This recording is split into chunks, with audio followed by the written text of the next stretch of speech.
कश्यप ऋषि का नाम सुना है? बड़े ही महान ऋषि हैं। उनकी 16 पत्नियां थी। अब 16 पत्नियों में से एक का नाम था कद्रु और दूसरी का नाम था विनीता। ध्यान से सुनिएगा। कद्रु के संतान सारे सर्प थे। That means all her children were snakes. And Vinita के पुत्र थे अरुण और गरुड़। अब इतिहास तो ऐसा है कि कद्रु और विनीता के बीच में आपसी झगड़े के कारण वे एक दूसरे को पसंद नहीं करते थे और कद्रु ने विनीता और उनके पुत्रों को अपने वश में कर रखा था। गरुड़ जी ने बहुत तपस्या करके स्वर्ग से अमृत प्राप्त किया और अमृत के द्वारा अपनी माता विनीता और अरुण और स्वयं को कद्रु के कब्जे से आजाद कर दिया। तब से गरुड़ को सर्प के प्रति बहुत ही ईर्ष्या है। तब से गरुड़ जी और सर्प की बनती नहीं है और जहाँ भी सर्प देखते गरुड़ उसे खा जाते। Wherever he would see snakes, he would eat all the snakes. अब जो स्नेक्स की माता थी कद्रु, ये देख के उसे बहुत टेंशन होता था कि मेरे सारे परिवार को ये खा जाएगा। कद्रु गई ब्रह्मा जी के पास। ब्रह्मा जी मेरी सहायता कीजिए, मेरी मदद कीजिए, ये गरुड़ तो सारे सर्पों को खा जाएगा, हमारा समाज समाप्त हो जाएगा, कृपया हमारी रक्षा कीजिए। अब ब्रह्मा जी गरुड़ के पास आते हैं और गरुड़ से कहते हैं, गरुड़ इतना सारा विध्वंस तुम मत करो इन सर्पों का। एक योजना बनाते हैं जहाँ हर अमावस्या पे तुम्हें एक सर्प मिल जाएगा, तुम उसे खा लेना तुम्हारे भोजन की तरफ, तुम अन्य सर्पों को भयभीत मत करना। गरुड़ जी मान गए और इस योजना के अनुसार हर अमावस्या पे एक एक सर्प के परिवार से एक सर्प गरुड़ जी के पास पहुंच जाता था। अब ऐसे करते करते कालिया नाग के परिवार का टर्न आ गया। He had to send one snake to Garuda जी। कालिया ने कहा मैं नहीं भेजूंगा, मेरे परिवार से कोई सर्प नहीं जाएगा। और गरुड़ जी यहाँ वेट कर रहे हैं, देखा तो ये सर्प तो आया ही नहीं और गरुड़ जी जा झपटे कालिया के ऊपर। घमासान युद्ध हुआ, स्वर्ग से लेके कालिया भाग रहा है और गरुड़ जी उसके पीछे, उसे नोचने के लिए, उसे परेशान करने के लिए उसके पीछे पीछे जा रहे हैं। कालिया गए ब्रह्मा जी के पास, त्राहिमाम मुझे बचाओ, गरुड़ आ रहा है। ब्रह्मा जी ने कहा देखो तुमने तुम्हारा वचन नहीं निभाया, तुम्हारा टर्न था ना स्नेक भेजने का, तुमने क्यों नहीं भेजा? अब मैं तुम्हारी कोई मदद नहीं कर सकता। कालिया यहाँ जाए वहाँ जाए, बचाओ, कोई नहीं बचा पा रहा था और गरुड़ जी तेज गति से उसके पीछे आ रहे थे। कालिया तब अंत में जाते हैं अनंत शेष के पास जो कि बलराम जी हैं। त्राहिमाम रो रो के मुझे बचाइए।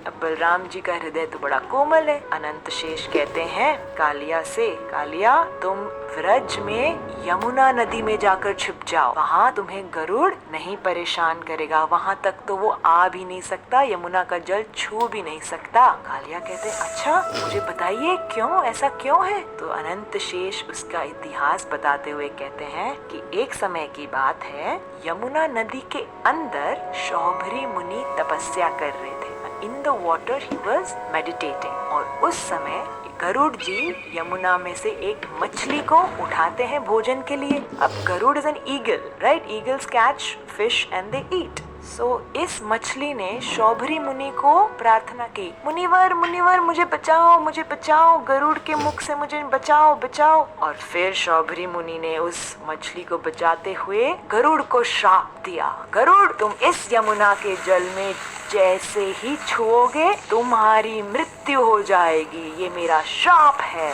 तो इस श्राप के वजह से गरुड़ यमुना पे नहीं आ सकते।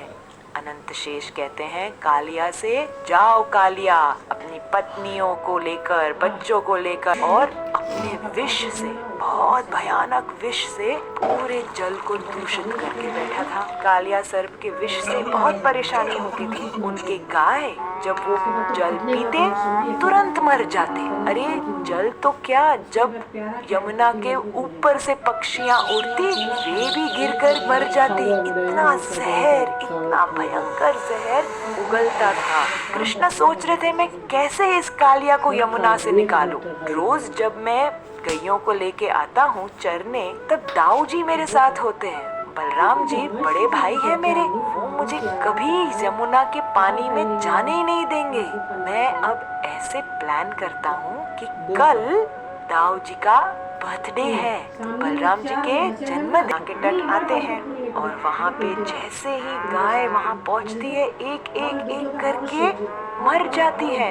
सब सखाए घबरा जाते हैं, कृष्ण कृष्ण हमारी गैया को बचाओ बचाओ, पानी पीते ही मर गई, कालिया का इतना भयंकर वहाँ पे विष है, कुछ करो कन्हैया। कृष्ण वहाँ आके अपने कोमल हाथों से जब गैयों को प्रेम करते हैं तो गैया जीवित हो जाती है। कृष्ण कहते हैं अभी तुम घबराओ मत, सब एक साइड पे खड़े हो जाओ। कृष्ण कदम्ब के वृक्ष पर चढ़ते हैं और धीरे धीरे एक डाली पर पहुँच के वहाँ से सीधे अंदर यमुना में छलांग मारते हैं। जैसे ही छलांग मारते हैं बहुत बड़ा splash of water happens and Krishna अंदर अंदर अंदर अंदर यमुना में जाते हैं। कालिया वहाँ सो रहा था और इतना पानी में जब अंदर जाते हैं there's a turbulence, there's a disturbance। Kaliya की पत्नियां कहती हैं अरे बालक तुम यहाँ क्यों आए, क्या तुम्हारी कोई गेम यहाँ आ गई, क्या तुम्हारा कोई बॉल यहाँ गिर गया, जल्दी जाओ यहाँ से, अगर हमारे पति ने तुम्हें देख लिया तो तुम्हारी खैर नहीं, तुम्हें मार डालेगा, तुम यहाँ से चले जाओ बच्चे चले जाओ। कन्हैया कहते हैं देवी मुझे तुम्हारे पति से ही मिलना है, मुझे कालिया से ही काम है, उठाओ उसे। घबराते हुए पत्नियां कहती नहीं नहीं नहीं बच्चे तुम जाओ, उनका जहर बहुत ही स्ट्रॉन्ग है, तुम तो मर जाओगे। कृष्णा ने देखा कि अब ये पत्नियां उन्हीं के पति की साइड ले रही है, तो जोर से कालिया नाग के जो एक पूंछ थी उसके ऊपर अपने पद रख के जोर से स्टैंप किया और कालिया उठ गया। इतने सारे उनके हजारों फण थे और फणों पे लाल लाल आंखें, हजारों मस्तक कालिया के। कौन आया है मेरे पानी में मुझे डिस्टर्ब करने?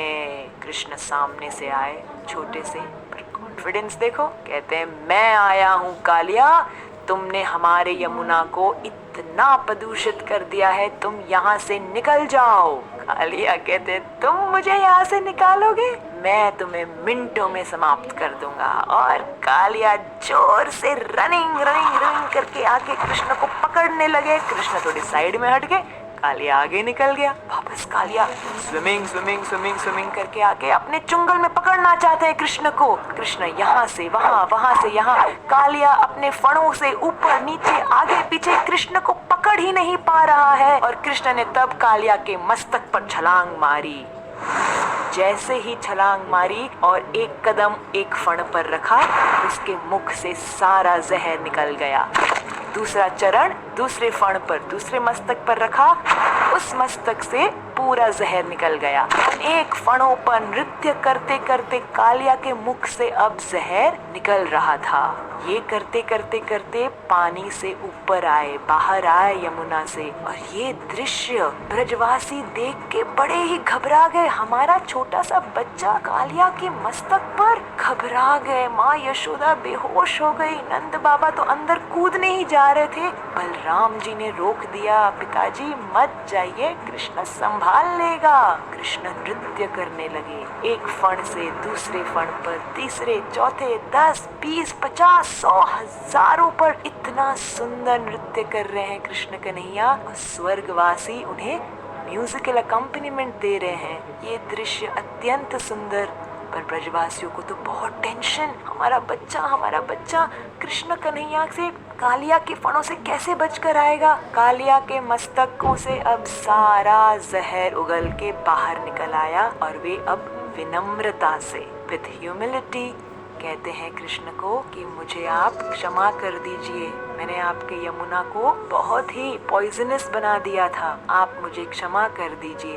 कालिया की पत्नियां भी बहुत ही प्रार्थना करती है कृष्ण से, आप हमारे पति को क्षमा कर दीजिए, आप क्षमा कर दीजिए। कृष्ण बड़े प्रसन्न होते हैं इन प्रार्थनाओं से और कहते हैं कालिया यहाँ से तुम निकल जाओ, अपने समाज को लेके निकल जाओ, मेरे ब्रज के वासियों को परेशान मत करना।